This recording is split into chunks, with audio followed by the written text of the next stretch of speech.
I have made several experiments and I have come to this conclusion. So? You think that you have lost your love? Well, I saw her yesterday. It is you that you're thinking of, and she's told me what to say. She says she loves you. Yeah? Yeah? Yeah. She loves you. Yeah? Yeah. Yeah. She loves you. Yeah? Yeah? Yeah. Yeah. She said you hurt her so. Good. She almost lost her mind. And now she says she knows that you're not the hurting kind. I am. She says she loves you. Yeah? Yeah? Yeah?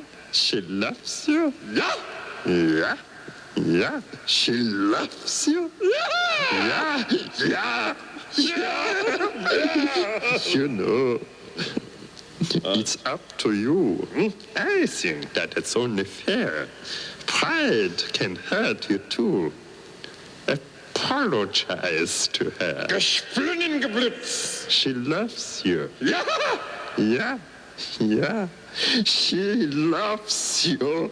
Ja? Yeah, Ja? yeah, yeah, yeah, yeah, yeah, yeah, yeah.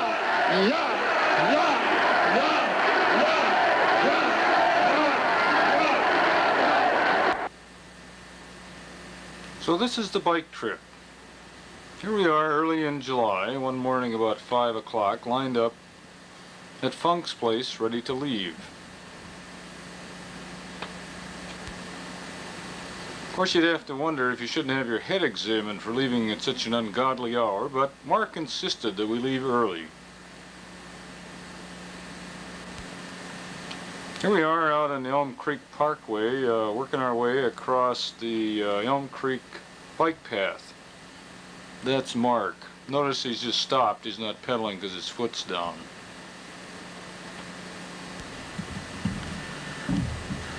Here we are cruising along. Mark in front, Jerry in the back.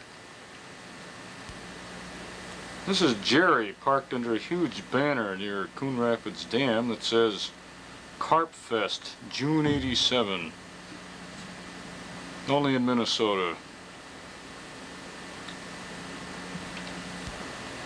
This is early in the morning at the Coon Rapids Dam. The water was up quite a ways. Had to get a good picture of our equipment and my fellow riders. Ah, the lure of the open road. Here we are just off of Highway 65 up in Anoka.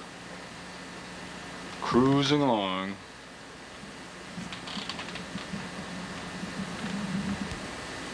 Now this takes a little explanation. This is the first of many rest stops. This is Mark, by a little church we found up north of Anoka.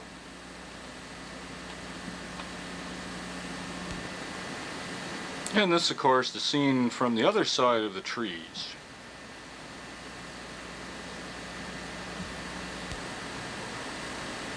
A little morning snack at the church here. Probably also another drink.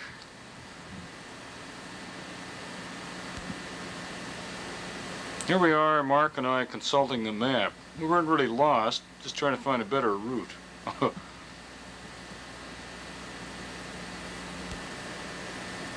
And of course Mark again with yet another rest stop.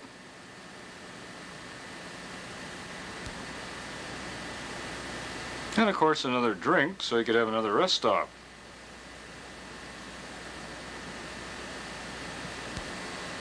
Here we are stopped at a lemonade stand along the way. Small independent business people bound along the way.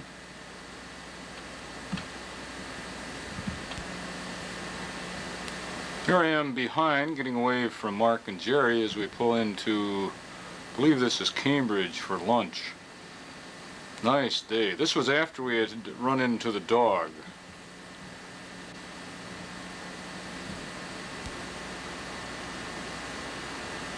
Little rest stop along the railroad tracks here. Stop and have some lukewarm water and a few raisins, for those that like raisins.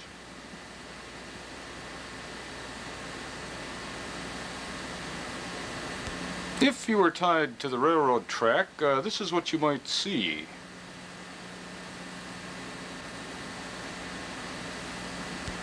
A few miles later, in fact, quite a few miles later, here we are at Hinckley. Mark showing his arm muscles, which don't really help you out that much with bicycling.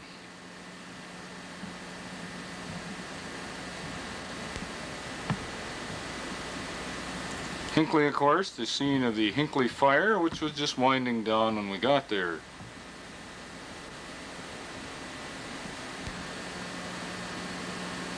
Mark wasn't really tired, he was dead.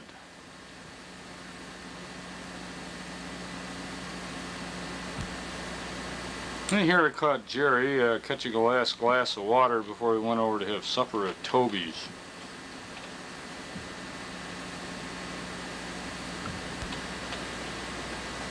Of course, we weren't really that tired, so we had to invite a few of the townsfolk, especially the women, over to our hotel room for that evening.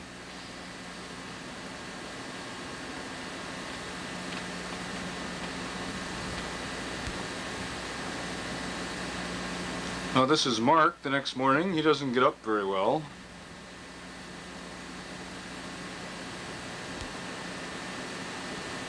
Of course, I don't get up that well either. Heavens, I look bad.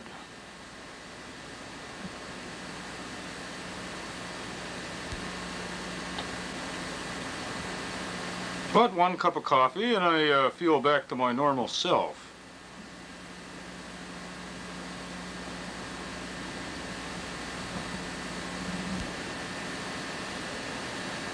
This is a little segment called the Search for the Hinckley Fire Trail.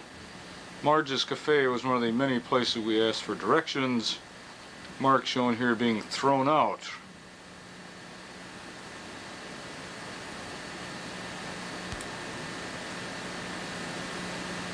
If you look for the Hinckley Fire Trail hard enough, eventually you'll find some gravel to ride on. This was after we had flagged somebody down and asked them where the hell is the Hinckley Fire Trail. It wasn't very nice riding on gravel, but we finally managed to find somebody who knew where it was.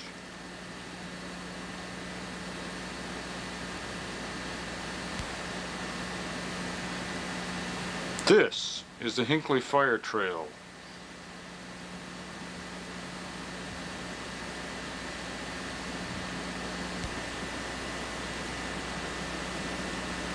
And of course, Mark shown here trying to prevent forest fires.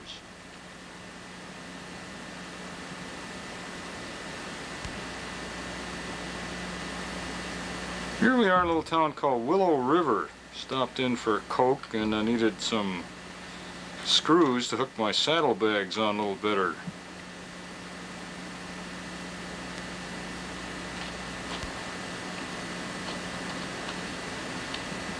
Here's Jerry with some of the admiring onlookers, enjoying his recumbent.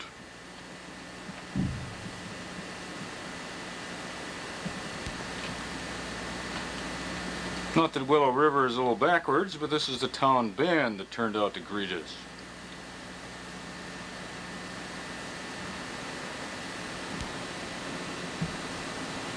It's one of the few times we had trouble on the trip. This is Mark and I changing a spoke on my bike just outside of Moose Lake. Have to take off a few pounds, maybe we won't break so many spokes.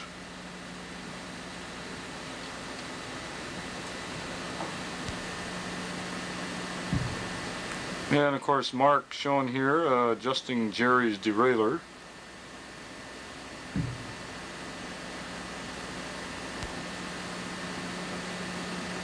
It had to be a real hot day. In fact, we had a hard time trying to find water that day.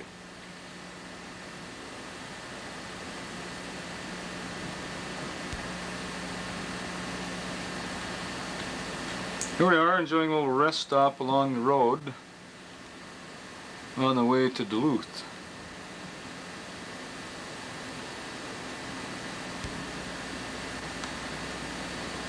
Here's Mark and Jerry, where we went into Jay Cooke State Park.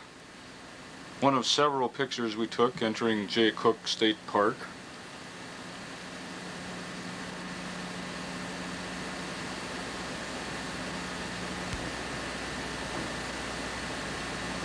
More of Jay Cooke.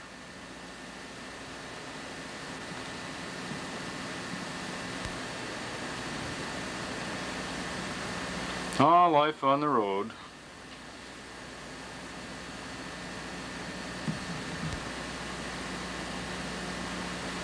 This is a downhill in Jay Cooke State Park. I don't know if you can read it, but my speedometer reads 24 miles an hour.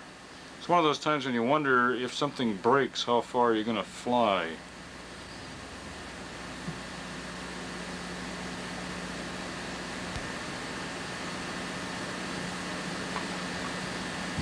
Here we are, just lays along, enjoying the scenery.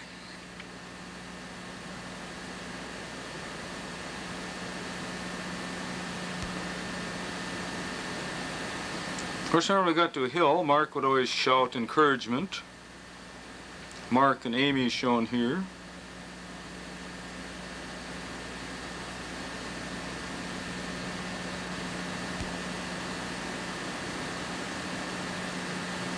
Jerry had a little trouble off and on with dogs. This one here didn't quite get him. The second dog of the trip.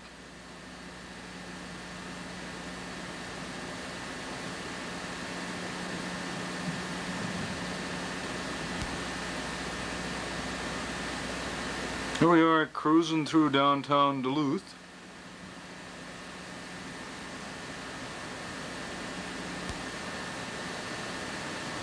We stayed at a place called the Edgewater East, which has easily one of the worst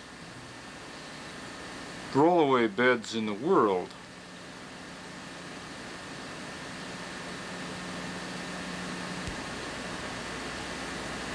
Yeah, then again, maybe it could have been the Edgewater West. Here we are the next morning getting ready to go do some touring in Duluth.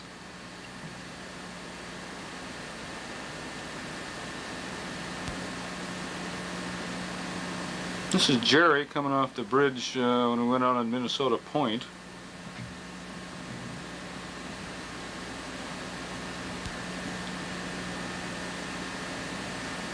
Here's Mark and Jerry enjoying the sights by the canal in Duluth.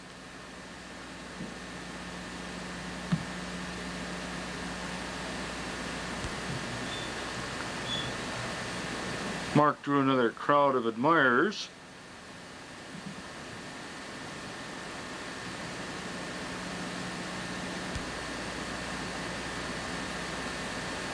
The American Olympic recumbent team in front of the William A. Irvin, the oar boat.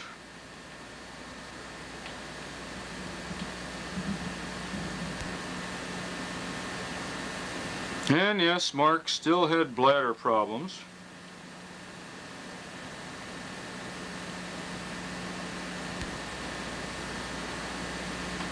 Jerry shown here, about to put a plug in it.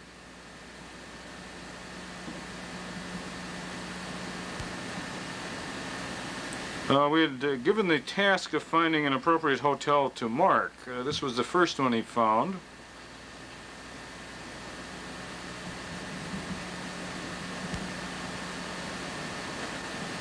Here we are entering Two Harbors, about 240 miles down the road.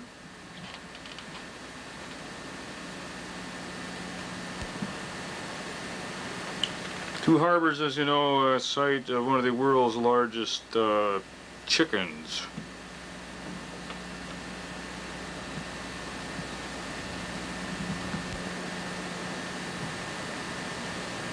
I love Grand. Jerry's shown here trying to pick up someone at the Dairy Queen.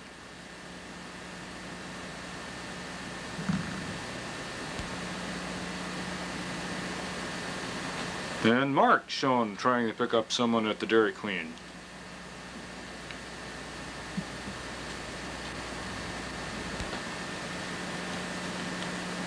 And of course, Dean trying to pick up someone at the Dairy Queen.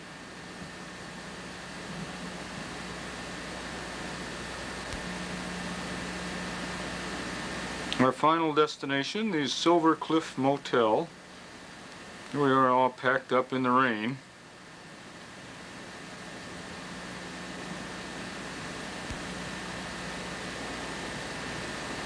Jerry here putting Mark and his recumbents on Mark's car.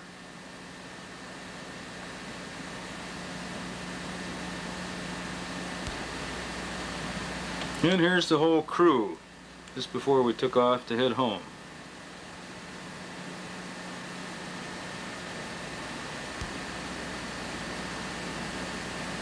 The end. Or actually several ends.